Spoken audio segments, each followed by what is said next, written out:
પવિત્ર રક્ષાબંધનનો દિવસ. આ દિવસ આપણે શા માટે ઉજવીએ છીએ? રક્ષાબંધનનું મહત્વ શું છે? આવો જોઈએ પવિત્ર રક્ષાબંધન તહેવાર અને એનું મહત્વ. મહાદાનેશ્વરી અસુરરાજ બલિ, જે સપ્ત ચિરંજીવો કહેવાય, એમાંના એક ચિરંજીવી ભક્ત શ્રેષ્ઠ પ્રહલાદના પુત્ર વિરોચન.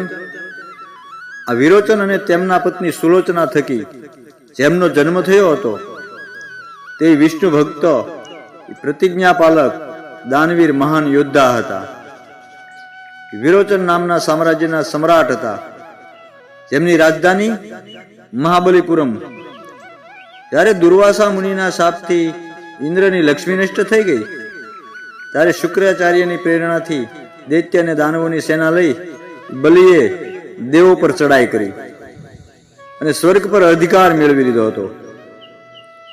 સમુદ્ર મંથનથી પ્રાપ્ત થયેલું અમૃત મોહીનું રૂપ ધરી ભગવાન વિષ્ણુએ કેવળ દેવોને પીવડાવી દીધું.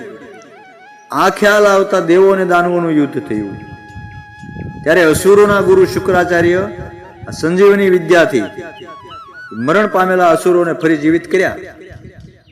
તે પછી બલિરાજાએ વિશ્વજીત અને શત અશ્વમેઘ યજ્ઞ કર્યા અને 3 લોક પર પોતાનો અધિકાર પ્રસ્થાપિત કરી દીધો.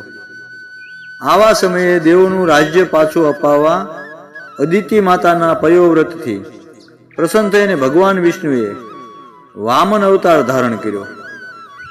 વામન અવતાર ધારણ કરી ભગવાન બલિરાજાની પરીક્ષા કરવા માટે બલિરાજાના દ્વારે આવે. બલિરાજાનો યજ્ઞ ચાલુ હતો. બલિરાજા અંતિમ અશ્વમેઘ યજ્ઞની પૂર્ણાહુતિ કરી રહ્યા હતા ત્યારે 3 ડગલા પૃથ્વી માગી. ગુરુ શુક્રાચાર્યએ ઈશારો કરી સાવધાન કર્યા, પણ બલિરાજા તો સત્યવાદી, એને પ્રતિજ્ઞા લઈ લીધી, જે માગો તે આપું. જળનો સંકલ્પ મૂકી દીધો. ભગવાન વામને વિરાટ રૂપ ધારણ કર્યું. 3 ડગલા પૃથ્વી માગી લીધી, પછી વિરાટ રૂપ ધારણ કર્યું. 1 ડગલું મૂક્યું તો આખી પૃથ્વીને, 1 ડગલામાં પૃથ્વીને, બીજા ડગલામાં આકાશ અને સ્વર્ગને માપી લીધા. 3જું ડગલું મૂકવા માટે કોઈ સ્થાન ન રહ્યું. ત્યારે વામને બલિરાજાને કીધું કે હવે મારે 3જો પગ ક્યાં મૂકવો? 3 ડગલા પૃથ્વીની તમે પ્રતિજ્ઞા તો લીધી, 3જું ડગલું મૂકવું ક્યાં? ત્યારે બલિરાજાએ કીધું કે હું સ્થાન ભ્રષ્ટ થવાથી, નરકથી, પાશબંધનથી, અપાર દુઃખથી, ધન નાશથી, ધનનાશના કષ્ટથી અને તમારા દંડથી ડરતો નથી. પૃથ્વી, આકાશ, સ્વર્ગ, પાતાળ બધો લોક ભલે લઈ લીધા, પણ હજુ એક જગ્યા બાકી છે જ્યાં તમારું પગલું પહોંચ્યું નથી. એ જગ્યા છે મારું મસ્તક. મારા મસ્તક પર તમારો પગ મૂકો. એ સમયે ભગવાને 3જો પગ બલિના માથા ઉપર મૂક્યો. બલિરાજાના આવા સર્વાત્મ નિવેદનથી ભગવાન વામન એમની પ્રશંસા કરવા લાગ્યા. આ દૈત્ય અને દાનવોના અગ્રણી બલિરાજાએ કીર્તિ વધારી દીધી છે. એમણે વિપત્તિમાં પણ મૂંઝાણા વગર મારી અજય માયાને જીતી લીધી છે. આ સત્યવાદીએ પોતાનો સત્ય સંકલ્પ કે ધર્મ છોડ્યો નથી. એટલે હવે આ સાવરણી મનુના સમયમાં ઇન્દ્ર બનશે. બાકી અત્યારે સ્વર્ગ જેવા સુખવાળા એને કે હું સુતળ પાતાળમાં મોકલું છું. મારું સુદર્શન ચક્ર એમની સદા રક્ષા કરશે. સતત મને એમના ઘરની બહાર હાજર જોશો. હું ઉપેન્દ્રનું રૂપ ધારણ કરી હાથમાં ગદા લઈ એમનો દ્વારપાળ બનીને રહીશ. ભગવાને આ પ્રમાણે કર્યું પણ હતું, એવી પૌરાણિક માન્યતા પણ છે.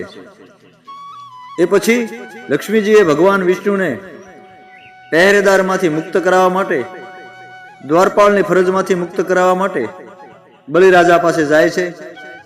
બળેવનો દિવસ આવ્યો છે, રક્ષાબંધનનો દિવસ આવ્યો છે. આ જ દિવસે રાખડી બાંધે છે અને ભાઈ તરફથી ઉપકાર રૂપે પોતાના પતિ વિષ્ણુને છોડાવ્યા હતા. એ દિવસ શ્રાવણ માસની પૂર્ણિમા હતી. ત્યારથી બહેન પોતાના ભાઈને રાખડી બાંધે છે અને એની રક્ષણના શુભાશીષ આપે છે. ત્યારથી જ રક્ષાસૂત્ર બાંધતી વખતે આ શ્લોક કાયમ બોલાય છે એન બંધો બલિરાજા દાનવેન્દ્રો મહાબલ તેન ત્વામનુ બંધનાધિરક્ષે માચલ માચલ. હિન્દુ પૌરાણિક કથા અનુસાર દક્ષિણ ભારતના કેરળ રાજ્યમાં અત્યારે પણ વામન ભગવાન દ્વારા બલિરાજાને પાતાળ લોકમાં મોકલ્યા બાદ એમના ફરીથી ધરતી પરની પ્રતિવર્ષ આગમન સમયે ઓણમના ઉત્સવ ઉજવાય છે. આ ઓણમ વખતે બલિરાજા દરેક વર્ષ પોતાની પ્રિય પ્રજાને નિહાળવા અચૂકપણે આવે જ છે. કેરળના કોચી પાસે આવેલા તિક્કારકરાના વામન મંદિરથી ઉત્સવનો પ્રારંભ થાય છે. ઓણમના સમયે કેરળના પ્રત્યેક ઘરના આંગણામાં ફૂલોની પાંખડીઓથી સુંદર રંગોળીઓ બનાવવામાં આવે છે. યુવતીઓ એની ચારે તરફ વૃત્ત બનાવી ઉલ્લાસપૂર્વક નૃત્ય કરે છે. વિશાળ પુલકની વચ્ચે વામન અવતારના વિષ્ણુ, બલિરાજા અને એમના અંગરક્ષકોની કાચી માટીની મૂર્તિઓ બનાવી એમને પ્રતિષ્ઠા કરી અને પૂજા પણ કરાય છે. તો આવો છે રક્ષાબંધનનો મહિમા. જય માતાજી.